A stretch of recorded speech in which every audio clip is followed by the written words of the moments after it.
Hello friends, welcome back to my channel Shivani lifestyle. Good morning সবাইকে। তোমরা সবাই কেমন আছো? আশা করি তোমরা সবাই ভালো আছো, আমরাও ভালো আছি। তো এখন বাজে সকাল 10টা। তো আমি আমার ব্লগটা আজকে সকাল 10টা থেকে স্টার্ট করলাম। তো যারা আমার চ্যানেলে নতুন আছো প্লিজ তারা সাবস্ক্রাইব করে আমাকে সাপোর্ট করো। সকালে 10টা বেজে গেছে, আর আজকে যেহেতু মঙ্গলবার আমার সোনামা স্কুলে চলে গেছে আধা ঘন্টার আগে, তো তারপরে আমি ব্লগটা আজকে স্টার্ট করলাম। তো আমার মুখে হাসি দেখে তোমরা বুঝতে পেরেছো যে কোনো একটা খুশির কথা তোমাদের সাথে শেয়ার করতে চলেছি। হ্যাঁ, তো আমি এই জন্যই ব্লগটা আজকে 10টার পরে থেকে স্টার্টটা করলাম, মানে 10টা থেকে স্টার্টটা করলাম। আজকে আমি যাব মহীশূরে, ঠিক আছে?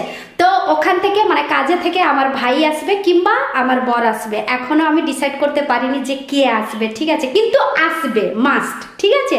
তো কি জন্য আসবে, আমার বরের মেডিসিন শেষ হয়ে গেছে, আর ওই মেডিসিনটা কিন্তু অন্য মেডিকেলে কিন্তু পাওয়া যায় না, ঠিক আছে? তো সেই জন্য ওখানে শেষ হয়ে গেছে। তো আমাকে বললো এখন তো আধার কার্ড দেখিয়ে দিলে তো টিকিট ফ্রি, একটা কাজ কর, তোমার সাথে দেখাও হয়ে যাবে, তুমিও চলে এসো, সোনামাতা স্কুলে চলে গেছে, তো তুমি ফ্রিতেও চলে আসবে, আমার ওষুধটাও নেওয়া হয়ে যাবে, প্লাস তোমার সাথে দেখাও হয়ে যাবে। তো আমি বললাম একটা ভালো আইডিয়া দিয়েছো কিন্তু। তো চলো তাহলে ঝটপট করে তাহলে আমিও রেডি হয়ে পড়ে, ভীষণ খুশি লাগছে। ভাই আসুক কিংবা বর আসুক, দুজনেই সেম আমার কাছে, কিন্তু খুশি লাগবে এইটার জন্য যে দেখা হবে অনেক দিন পর। এমনি ভাই ফোঁটাতে ভাই আসার কথা ছিল, কিন্তু ভাই আসতে পারেনি, প্লাস ফোঁটাও আমি দিতে পারিনি ভাইকে, তো সেই জন্য মনটা ভীষণ খারাপ হয়েছিল। ওটা তো ওই ব্লগে তো তোমাদের সাথে শেয়ার করে দিয়েছিলাম, কিন্তু আজকে যদি ভাই আসে তাহলে ওর জন্য সারপ্রাইজ আছে, সেটা তোমাদেরকে ব্লগেই তো বলবো। কন্টিনিউ ব্লগটা দেখলে সেটা তোমরা অবশ্যই বুঝতে পারবে যে আমার সারপ্রাইজটা কি, ঠিক আছে? আর যদি আমার বর আসে তো তাহলেও আমার কাছে সারপ্রাইজ আছে ওর জন্য, ঠিক আছে? তো কে আসে সেটা তোমাদের সাথে পরে ডিসাইড করব, কারণ আমি ওকে ফোন করেছিলাম তো ফোন রিসিভ করছিল না, কারণ মেশিন চলছিল, তো সেই জন্য রিসিভ করছিল না। কিন্তু মাস্ট আজকে আমার বর না হলে আমার ভাই, দুজনের মধ্যে একজন আসবেই আসবে। তো চলো তাহলে ঝটপট করে এবার স্নান করে রেডি হয়ে পড়ি, তারপরে দেখা হচ্ছে তোমাদের সঙ্গে। স্নান করে নাস্তা করে রেডি তো হয়ে পড়েছি, কিন্তু রেডি হতে হতে বাস চলে গেছে, মানে যেই দিকে যাব ওই দিকেই কিন্তু বাস চলে গেল, জানো তো? একটা বাস মিস হয়ে গেল। তো আবার যে কখন বাস আসবে সেটা আমি নিজেই জানি না। মিনিমাম আধা ঘন্টা 1 ঘন্টা পরে আর একটা বাস আসে, তো বাস স্ট্যান্ডে আরো 1 ঘন্টা আমাকে অপেক্ষা করতে হবে। এখন বাজে কটা দেখতে পাচ্ছ তো, এখন 11টা বেজে গেছে। আমি জানি না কখন এখানে মেডিসিন নিয়ে মহীশূরে পৌঁছাবো, আমি নিজেই জানি না। তো আজকে দেরিও হয়ে যাবে, সেই জন্য পাশের বাড়ির দিদি ভাইকে বলে দিয়ে এলাম যে আমার মেয়েটা এলে একটু লক্ষ্য করতে।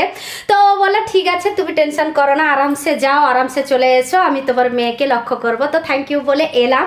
তো চলো তাহলে, দেরি যখন হয়ে গেছে আরো দেরি হবে, যাই বাস স্ট্যান্ডে। জানি না কখন বাস পাবো, তো যখন বাস পাবো তখন বাকিটা তোমাদের সাথে শেয়ার করব। চলো তাহলে ঝটপট করে বাস স্ট্যান্ডে। তো বাস স্ট্যান্ডে কিছুক্ষণ অপেক্ষা করার পরে বাস চলে এসেছিল। ফাইনালি বাসে বসে আর একটা বাস স্ট্যান্ডে পৌঁছে গেছি। তো হেঁটে হেঁটে যাচ্ছি কোথায় জানো তো, মেডিকেলে। তো মেডিকেলে হেঁটে যাওয়ার জন্য মিনিমাম 10 মিনিট মতো সময় লাগে, আর 10 মিনিট মতো হাঁটার পরে এখানে মেডিকেলে ভিড়টা দেখো। অবশ্য ওই মেডিকেলের পাশে হসপিটালটা আছে, সেই জন্য এত ভিড়। আর মেডিকেলে আসার পরে জানতে পারলাম ওই যে রোডটা যে দেখতে পাচ্ছ না, ওই রোডের ওপাশে কিন্তু একটা মেলা চলছে। তো সেই জন্য রোডে বলো আর রোডের আশেপাশে বলো অনেক লোকজন। তো এপাশে দেখো ওর মেডিসিন গুলো সমস্ত নিয়ে নিয়েছি। অবশ্য 1 মাসের জন্য নিতে বলেছিল, নিয়েছি। তারপরে আবার বাস স্ট্যান্ডে আসতে হলো বাসটা ধরার জন্য। কি বাস জানো তো? মহীশূর বাস।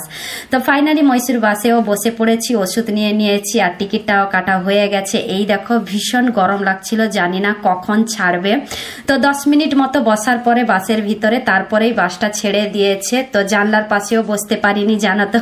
কিছুক্ষণ পর জানলা পাশে জায়গাটা পেলাম, কারণ জানলার পাশে একজন দাদাভাই বসেছিলেন। ওই উঠে যাওয়ার পরে গিয়ে আমি হাই রোডে ভিডিওটা করতে পারলাম। আর প্লেসগুলো দেখতে পাচ্ছ, এত সুন্দর লাগে না? বিশেষ করে এই মহীশূরে আসার পথে যে প্লেসগুলো এত সুন্দর লাগে, তো কি বলবো তোমাদেরকে।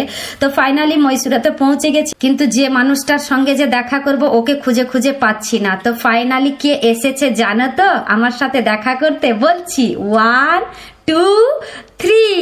এবার তোমরা দেখে নাও আমি কার সাথে দেখা করতে এসেছি। দেখেছো? আমার বর আসতে পারেনি, ভীষণ কাজের চাপে, সেই জন্য ভাইকে পাঠিয়েছে মেডিসিনটা নেওয়ার জন্য। তো ভাইয়ের সাথে দেখা হয়েছে, মনটা ভীষণ খুশি লাগছে। তো খিদে পেয়ে গেছে ভাইকে দেখে, জানো তো? অবশ্যই এখান থেকে অল্প খেয়ে গেছি। তো সারপ্রাইজ যে তোমাদেরকে বলেছিলাম, যেই আসুক না কেন, সারপ্রাইজটা হলো এইটা। কি জানো তো? আমি নিজের পয়সাতে ভাইকে খাইয়েছি বিরিয়ানি। তো ওর জায়গায় যদি আমার বরও আসতো তাহলে আমি আমার নিজের পয়সা পয়সা দিয়েই খাওয়াতাম। ভীষণ খুশি লাগছে, এক জায়গায় একই সঙ্গে ভাই বোন দুজন মিলে মিশে হোটেলে খাচ্ছি, তাও আবার চিকেন বিরিয়ানি। ভীষণ খুশি লাগছে। তো এখানে ভিডিও যে ভাই যে শুরু করে দিয়েছে আমি তো বুঝতে পারিনি, আমি তো লোককে দেখে দেখে খেয়ে যাচ্ছি। তো তারপরে ভাই বলল কি ভিডিও হচ্ছে দিদি কিছু বলো, তো আমি তারপরে গিয়েই বললাম যে হ্যাঁ খুবই দারুণ হয়েছে, আমাকে তো দারুণ লেগেছে বললাম। তারপরে ভাইকে জিজ্ঞেস করলাম কেমন হয়েছে, ওকেও ডান, তার মানে ভালোই লেগেছে। তো দুজনের খাওয়া হয়ে গেল। আর পার্সেলে দেখতে পাচ্ছ আমার সোনামার জন্য চিকেন বিরিয়ানি নিয়ে আসছি বাড়িতে। এইটাই খুবই দুঃখের সময় জানো তো, ভীষণ খারাপ লাগছে মনটা, কারণ ভাইয়ের সাথে দেখা তো হলো কিন্তু ওকে আর বাড়ি নিয়ে আসতে পারলাম না, কারণ কাজ ওখানে ভীষণ, সেই জন্য ভাইকে আর বাড়ি নিয়ে আসতে পারলাম না। মনটা সেই জন্য খারাপ লাগছে। তো ও চলে যাবে আরেকটা বাসে কাজের দিকে, আর আমি চলে আসব বাড়িতে। তো যাই হোক, দেখা হচ্ছে আবার নেক্সট ব্লগে। ততক্ষণে তোমরা সবাই ভালো থেকো, সুস্থ থেকো, টাটা, বাই বাই।